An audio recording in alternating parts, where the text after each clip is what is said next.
It's the year 2030 and Nishino Mizuho is having the worst birthday of her life, where she receives an email from her boss. This critical hit to her sanity sends her into a massive flashback, reflecting on the days when her only problem was which manga chapter to draw next. She spots some high schoolers nearby and realizes she totally took her peak youth for granted, which is a mistake because we're about to speedrun back to July 2020. The scene throws back to the pandemic era where the heat is high and the social distancing is even higher, as we see Mizuho's dad preparing a lunch for his supposed little girl. But he walks into her room and finds a topless boy named Kazuki just chilling there, which is a massive red flag for any anime dad. Kazuki and Mizuho are caught sleeping on the floor together, and while she swears he's just a little brother who's topless for her manga sketches, her father is definitely not buying this childhood friend logic. Kazuki heads out, thanking the final boss for the stay, but dad jokes that he'd have preferred that polite energy last night instead of this morning. That's when it hits Mizuho, her own father completely forgot it's her birthday, RIP. She reveals she grew up with a squad of 4 childhood friends in Koigahama, a legendary group of NPCs she's known for over a decade. Now she's off to school, greeting the crew waiting outside like they're spawning in for the daily quest. One roasts her for being late, but Mizuho claps back that looking this good takes time. Growing up together means zero secrets, their bond is just built different. They're so close they're basically siblings, no romance allowed, or so she thinks. They're officially entering their second-year arc of high school.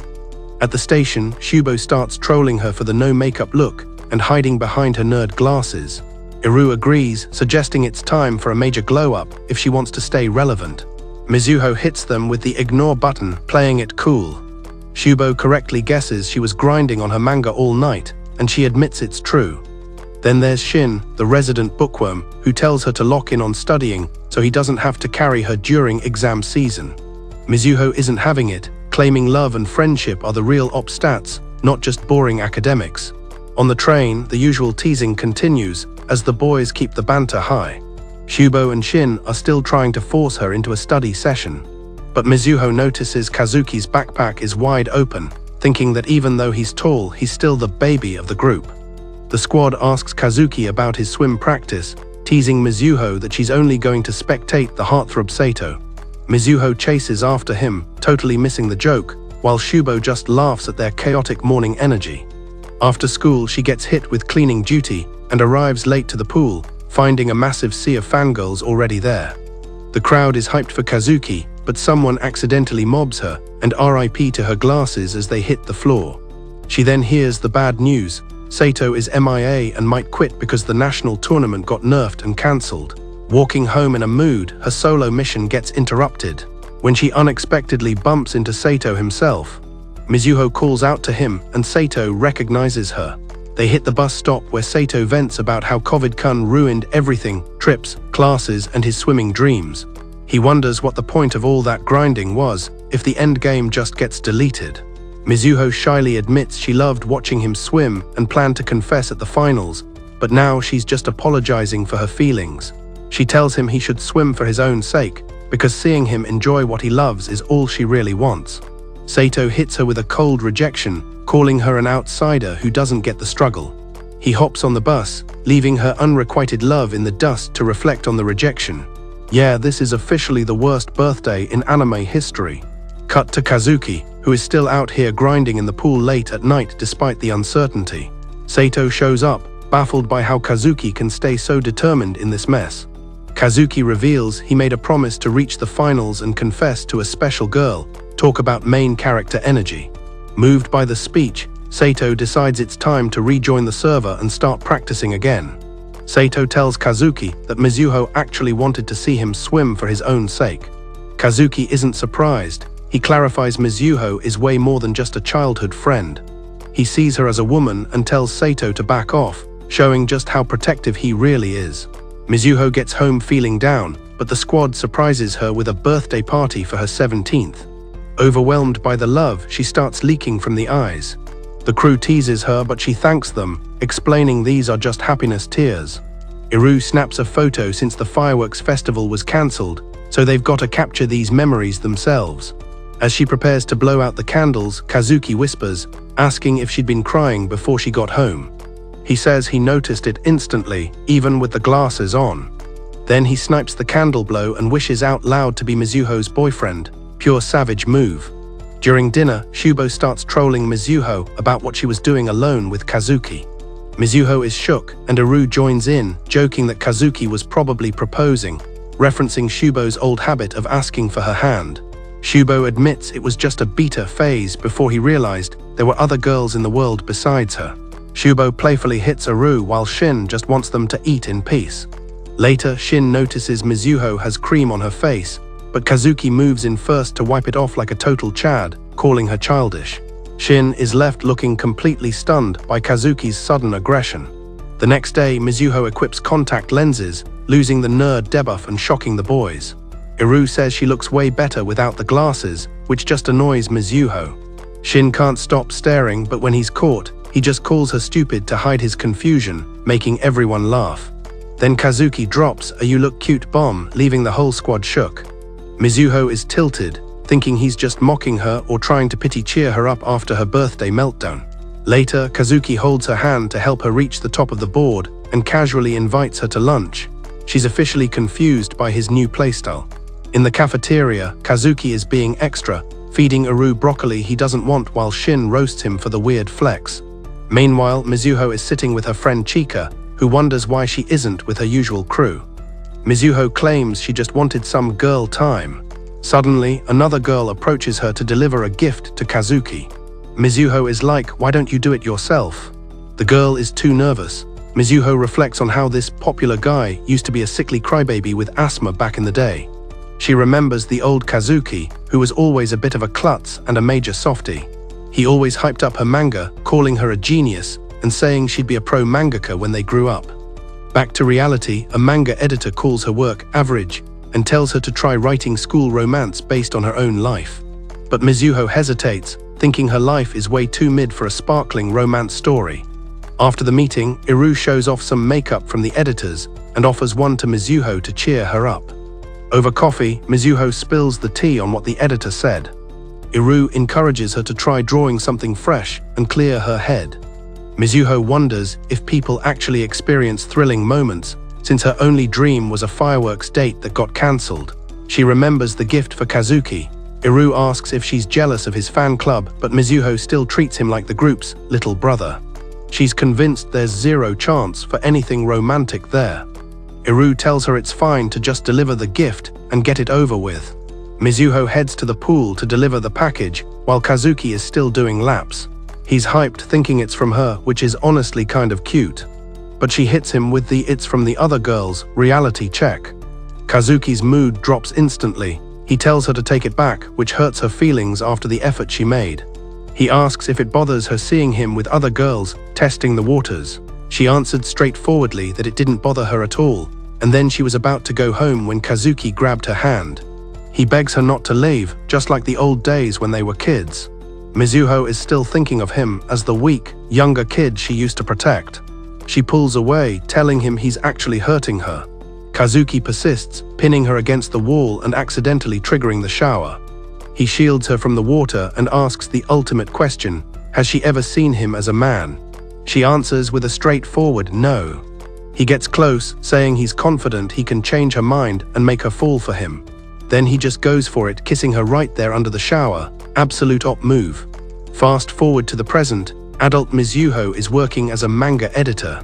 She's talking with Kawaguchi, a young manga artist. Kawaguchi is defeated because her manga just got axed. She's ready to quit the mangaka life entirely. Mizuho feels responsible and reassures her they can try again. She suggests a new theme, youth and love. But Kawaguchi doubts it, saying she lacks the personal experience for such a sparkling theme. But Mizuho reminds her that she's literally in the middle of her peak youth arc, and this conversation triggers a major memory, shifting us back to the high school days where Kazuki is vibing with his classmates. A random NPC complains about failing a quiz and asks how he did, but Kazuki admits he also got nerfed by the test, joking that only Shin has the bookworm buff active enough to survive a surprise exam without any prep. Meanwhile, Mizuho is staring out the window, completely distracted by the memory of their awkward encounter in the shower room. specifically the part where Kazuki hit her with that bold claim about her falling for him before landing a surprise kiss. Because of that shock, she's currently avoiding him to prevent her heart rate from going into rage mode. But when Shin passes by, he bluntly tells her to move, which is a major attitude debuff that her friends find annoying. Yet the girls in class insist that despite Shin being rude, he's got that high-tier, cool riz that makes him attractive. Later that night, the whole squad gathers at Mizuho's place to grind through some homework. And while she's struggling with the difficulty level, Shin leans in close to tease her about the stress wrinkles on her forehead. She snaps at him for being rude, but Shin just explains he's embarrassed. To be seen with someone who has to take remedial tests, calling her a fool before suggesting a library date, study session. Just as the tension between them spikes, Kazuki enters the room and yeets a juice bottle between their faces, shifting the conversation while Mizuho tries to use Shin as a shield to avoid looking at her little brother. But then she tries to delete Kazuki from the room by telling him to go fold laundry, only to realize too late that she left her personal laundry in that pile, prompting a high-speed chase into the living room. She finds Kazuki holding her unmentionables and panics, but she trips and they both fall onto the sofa, landing in an unexpectedly intimate position where Kazuki admits he can't take her, just a friend, act anymore. A friend mentions how rude Shin is, and Mizuho definitely agrees. However, the friend adds that despite the attitude, Shin is actually pretty cool. The next day, a heavy storm debuff hits the city, and while Shin is running late for their library meetup, Mizuho is stranded and frightened, reliving a painful childhood memory of being left alone during a downpour. She hides in the bicycle stand, calling for help in the darkness, and just as the thunder crashes, Kazuki spawns out of nowhere and wraps her in a comforting hug, telling her that he's here now. Once the storm clears, Kazuki carries her home on his back, and Mizuho realizes that despite his little brother status, she actually prefers his presence over anyone else's when things get tough. They share a quiet moment watching a rainbow appear, and when she blushes, Kazuki teases her by leaning in for a kiss. She points out that while he's top tier in looks, his bad reputation is legendary. The squad is having a pretend school trip since the real one was cancelled by the pandemic. And after a massive water fight, they settle into a tent where Kazuki is busy grinding his strength stat with dumbbells. He asks Mizuho to cheer for him at the upcoming regional swimming competition, but that night things get cramped, leading Kazuki to move closer and whisper that they've already kissed, so she shouldn't be so shy. Mizuho screams and obliterates his face with a pillow, waking up the entire group and leaving them in shock. She's terrified that falling in love might tank the group's decade-long friendship, but she can't stop watching him practice. The next day, her friend drops a massive debuff. The regional swimming competition has been cancelled. An annoyed Mizuho tells Kazuki to find a hobby, like folding laundry in the living room. She confronts him in the classroom, urging him not to downplay his own pain or suppress his true feelings. She realizes what she said and rushes after him, surprising the whole house. Unexpectedly, she finds him actually folding her clothes in the living room. Panicking, she sees him holding her underwear and demands it back immediately. She trips, they both tumble onto the sofa, and things get unexpectedly intimate. Kazuki admits he's reached his limit. He can't handle her being this casual anymore. He insists that if she doesn't start seeing him as more than a friend, he's going to be tilted. Mizuho asks for space, unable to handle the sudden pressure. Kazuki leaves, leaving her in a total daze as she processes this relationship system update.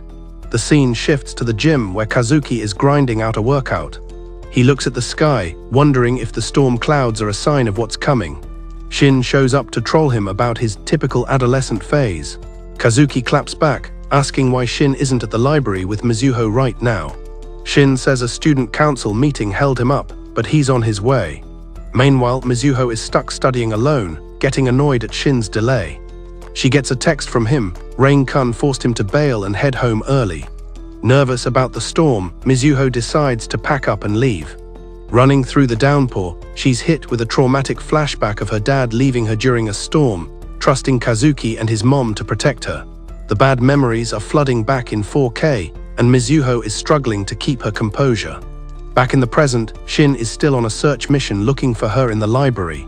The narrative jumps back to Minakazuki, reassuring her that everything is going to be fine. Inside her head, Mizuho is just wishing for her mom's well-being. In the present, Thundercun scares her so bad she hides in the bike rack, crying out for someone to save her. Shin is still wandering around while the storm reaches its final form, totally unaware of where she is. Just as she's losing hope, Kazuki spawns in and pulls her into a top-tier comforting hug. He reassures her that the danger is over and that he's right there for her. Overwhelmed, Mizuho just calls out his name, finally getting the emotional support she needed. Once the clouds clear, Kazuki is carrying her home on his back, checking if she's doing okay. Mizuho jokes that it's a total L for her to be Barbied by a younger guy like him. Kazuki trolls her back, asking if she'd rather have been rescued by someone like Shin instead.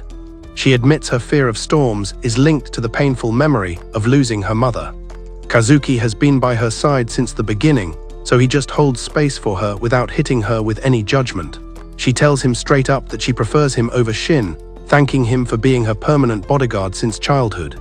They share a quiet moment as a legendary rainbow appears in the sky. Mizuho is definitely blushing, getting lost in the beauty of the moment and Kazuki's face. Noticing the vibe, Kazuki leans in for a possible kiss and asks if she's finally catching feelings. Flustered, she shuts him down and covers his mouth, totally embarrassed by his teasing. Next, it's a hot summer beach arc. Iru is loving the view while Shin enjoys the breeze. They're joking about being in Hawaii, but Shubo ruins the immersion by reminding them they're just in Japan. Definitely not Hawaii. Mizuho tells them to focus, but Iru reminds her this is a pretend school trip since the real one got nerfed by the pandemic. Mizuho points out their real trip was supposed to be Hokkaido, noticing the group is obsessed with a video of a Hawaiian beach. Shubo is still Team Hokkaido, mostly because he's craving that grilled lamb.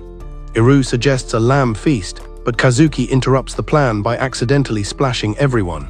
After some playful banter, a full-blown water fight breaks out with everyone laughing. Soaked to the bone, Mizuho complains while Iru gets a realization, look like she just unlocked a secret plot point. That night, the group gathers in a small tent. Shin is worried they're trespassing, but Mizuho explains Kazuki bribed the neighbors with treats to get permission. High IQ move. Meanwhile, Kazuki is literally doing dumbbell reps, the grind never stops. Iru tells him to chill on his day off, but Kazuki is locked in for a personal record at the upcoming regionals. Shubo hypes him up, and Kazuki asks Mizuho if she'll be his #1 cheerleader. She hesitates but eventually gives him the yes. Shin is looking pretty uncomfortable and quiet, so Kazuki invites Iru to join the cheering squad too. After his workout arc, Kazuki decides it's finally time for lights out. As they settle in, Mizuho complains about the thin blankets, earning her a spoiled label from Shin and Shubo. She denies it, but Shin officially calls for sleep mode. Space is tight, and Mizuho is feeling the pressure when Kazuki suddenly slides closer to her. He whispers that she can be as spoiled as she wants since they've already crossed the line. I mean, they already kissed, right? Mizuho's reaction is so loud she basically wakes up the whole neighborhood. The lights flick on, and everyone sees her trying to suffocate Kazuki with a pillow. While they're in shock, she's busy having an internal crisis. She's terrified of what a real relationship with Kazuki would actually mean. She's worried that if they date and then break up, it'll destroy the group dynamic she's cherished since childhood.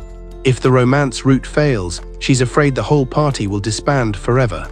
The next day, Kazuki is back in the pool, while his massive fan club cheers from the sidelines. Mizuho watches from afar, getting teased by her friend about her obvious crush. She denies it, but her friend points out she's just blind to her own feelings because they've been just friends for too long. That night, Mizuho is hitting a wall with her manga work. Frustrated with her art, she keeps spiraling about what developing feelings for Kazuki will do to her life. The next day at school, the worst news drops. The regional swimming meet has been cancelled. The pandemic is nerfing everyone's sports dreams, leaving Mizuho totally stunned. She looks at Kazuki and notices he's the only one not crying, which actually makes her even more worried. She stays late in the classroom just to wait for him. When he shows up, he admits the cancellation sucks, but says there's nothing they can do about it. Mizuho isn't buying his nonchalant act and tells him to stop suppressing his true feelings. She tells him he worked way too hard for this to just ignore the pain. Kazuki, finally opening up, shares that he's been bottling up his emotions just to look like an op tank. Crying in a rare moment of vulnerability, he hugs Mizuho and begs her not to hit him with such kind words. Feeling conflicted, Mizuho comforts her childhood bestie and gives him a hug back. which is a mistake because Kazuki promises to keep grinding and asks her to keep playing support for him. Deep down, Mizuho decides she absolutely cannot let herself catch feelings for him, no matter how much they embrace. Later, Mizuho talks to her friend Chika about the new artist, realizing she's just repeating the old editor's script. Reflecting on her talk with Kawaguchi, Mizuho admits she fumbled the phrasing, but still feels like the girl is playing as an NPC. Chika just laughs at how Mizuho is mirroring her old self, pointing out that meddling is a total waste of mana. Still determined to help, Mizuho asks if there's really no side quest she can take. Chika suggests the best strategy is to just watch over her until she levels up her own awareness. Walking home, Mizuho reflects on how Chika was always her reliable party member, even when she didn't understand her own heart. Suddenly, the scene shifts back to the past, where Kazuki is determinedly telling Mizuho to watch his swimming speedrun. Overwhelmed, Mizuho thinks she can't fall for him, but then she literally faints from overthinking, unlocked high fever status. At the grocery store, Shugo and Aro are discussing Mizuho's sudden health nerf. Concerned, Aro remarks how weird it is for her to get sick after such a simple interaction. Meanwhile, Mizuho is stuck in bed, battling a high fever while the boys go shopping. Aro spots some ice cream he wants, but then Kazuki arrives with a massive grocery haul. Aro points out that it's too much loot, but Kazuki silently keeps filling his basket. Puzzled, the guys inspect the items, noting how odd they are as health potions for a sick person. Suddenly, Kazuki vanishes, only for Aro to find him in the fruit section speedrunning a banana purchase. Aro jokingly tells him to calm down, insisting that Mizuho isn't a monkey that needs that much potassium. But as they leave, they are confronted by Aro's old squad, which makes him visibly uncomfortable. The old friends tease Aro for his new polished look, questioning if he's actually behaving himself now. Shubo tells Aro to just ignore the NPCs, while Kazuki says they should just leave. Aro thanks them for the backup, but insists that he's fine on his own. However, the old friend accuses Aro of tossing them aside like trash, which is a major guilt trip. Arabic cold shoulders them, leaving without another word, revealing a massive rift in his past. The old group finally lets them go, but the vibes are completely cooked as they head for the bridge. Aro shouts angrily into the wind, wondering if it's even possible to escape his past self. Shugo puts an arm on his shoulder, jokingly saying he's trapped with them and should just give up. Later, Shugo recalls Aro's wild middle school days of fighting and skipping classes, reminding him that running away won't solve anything. Kazuki offers a different perspective, saying he admired the rebellious Aro just as much as the cool guy he is now. Overcome with emotion, Aro hugs Kazuki and admits he likes him too, which is a total bro moment. Shugo demands a hug too, breaking the tension with some humor and lightening the mood for the walk home. The two ignore him and decide to share an ice cream instead. While back at home, Mizuho is still recovering. Shin, who is secretly simping for her, sits nearby and watches over her as she sleeps. He gently checks her forehead, feeling a wave of relief that her fever has finally subsided. Whispering softly, he tells her not to make the group worry, his voice full of unspoken affection. Leaning closer, Shin gets captivated by her beauty and starts to lean in as if to steal a kiss. He hesitates as his heart starts to rage mode, but then Mizuho groans and starts to stir. Startled, Shin pulls back in a total panic, mumbles a hurried excuse and bolts out of the room. Mizuho is left alone and confused, her brain still foggy from the illness, while Shin tries to collect himself in the hall. He questions his own impulsive actions, wondering why he almost lost his cool like a total amateur. The next morning, Mizuho feels much better and finds Shin waiting for her below the balcony. They take a walk by the ocean where she teases him about skipping school, which is a classic move. He surprises her with some local sandwiches, and they share a light-hearted moment with the waves as a backdrop. Hiding his true feelings, Shin roasts her for her messy eating, which she just ignores to focus on the food. Energized, Mizuho runs toward the water and urges Shin to follow her, which he reluctantly does. Walking along the shore, Mizuho admits she's confused about her own emotions and doesn't think she's suited for romance. Shin suggests she should test it out, pulling her into a playful hug to demonstrate how it works. He tells her that if her heart races during a hug, that's when she knows she's in love. Flustered, Mizuho pushes him away, claiming she can't breathe, which is a major critical hit to the mood. Shin plays it off as a joke so she doesn't suspect his feelings, and she chases him angrily across the sand. During their walk, Mizuho teases Shin for skipping school, keeping the vibe light. Kazuki is surprised to see Shin already there, not knowing he skipped class to play nurse. Shin brushes off the question and dips, leaving Kazuki to check on Mizuho's fever. Mizuho feels a flutter in her chest, wondering if Kazuki is the one making her heart level up. After a meal, she gets a burst of energy and runs into the water, telling Shin to join the fun.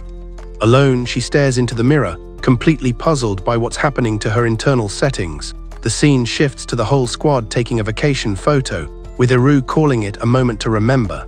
Mizuho teases Shin about the photo, while Iru brags about styling Mizuho's outfit and makeup. Iru asks Kazuki if Mizuho looks pretty, and he silently agrees, which is a total mood. At the aquarium, Mizuho gets startled by a large fish, and Iru jokes that it thinks she's fish food.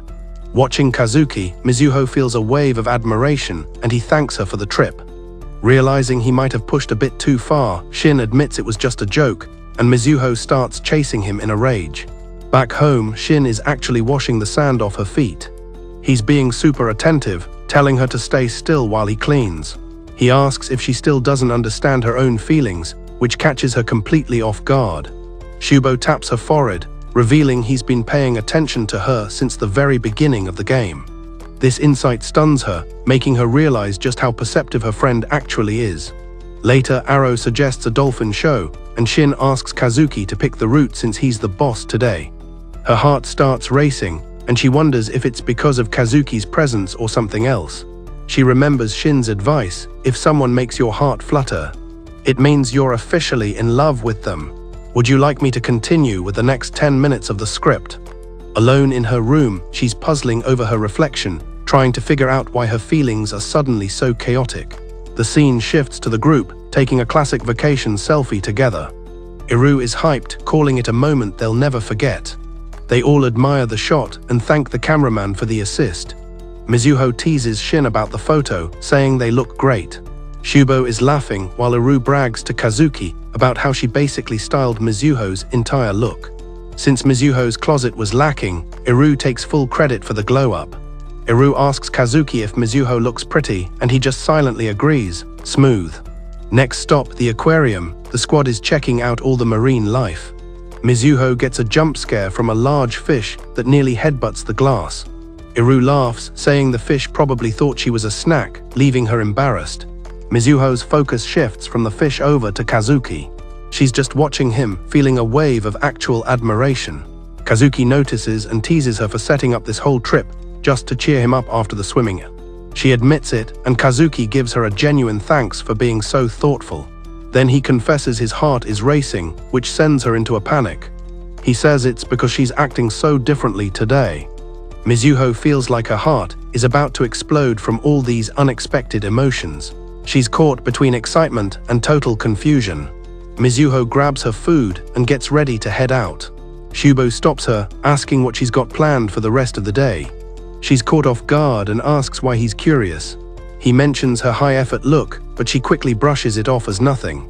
Just then, Shubo's order is ready at the counter. After picking up his food, he teases that she looks like she's hiding a major secret. He asks if she's still dodging her own feelings because she's too scared to face them. She's stunned, wondering how he can read her like an open book. With a smirk, Shubo taps her forehead and says he's been paying attention since day one. His perceptive stats are through the roof, leaving Mizuho totally speechless. Iru suggests a dolphin show and a movie to keep the momentum going. Shin tells Kazuki to make the call, but Iru reminds him he's the VIP boss of the day. Kazuki hesitates, watching Mizuho and Shubo talking nearby. There's a spike in tension as Kazuki considers his next move very carefully. At the dolphin show, everyone gets absolutely soaked. Iru is complaining about the seats while Shin is just grumbling. Shubo trolls Shin to lighten the mood. Then Kazuki pulls a pro move and shields Mizuho from a massive splash. She smiles and tells him not to worry about her getting wet. Kazuki gets serious and asks if she'll go somewhere private with him after the show. This triggers Shin's words in her head about understanding her own heart as the group heads for the station. Meanwhile, Iru is brimming with maxed out excitement, asking Kazuki if he enjoyed the show. But Shin is still mouthing about the seating arrangements and grumbling like a true NPC who took splash damage, though Iru just ignores the salt and keeps flexing the high-tier shots she captured on her camera. As they walk, Shugo suddenly loses focus because he spots a familiar face across the station, specifically a middle-aged woman talking to some random guy. And just as Mizuho asks if he's glitching out, Shugo brushes it off with a smile, admitting he's just as confused by his own internal settings as she is. During the ride back, Aro tries to show off her dolphin videos to the entire lobby. But Shugo is busy grinding through his readings, so Aro pivots to teasing Shin about being a closet fan of the content. Shin plays it cool while the train announcer signals their next stop, which is a mistake because things are about to get spicy. As the crowd density increases, Kazuki leans into Mizuho's personal space to ask if she's actually paying attention. And before she can respond, he grabs her hand and starts pulling her toward the exit, suggesting a solo side quest just for the two of them. Kazuki's sudden warmth completely catches Mizuho off guard. But even though she hesitates at first, she realizes her heart rate is going into rage mode because of him. Deciding she's finally ready to stop being an NPC in her own romance, she follows him off the train, leaving the squad behind as she prepares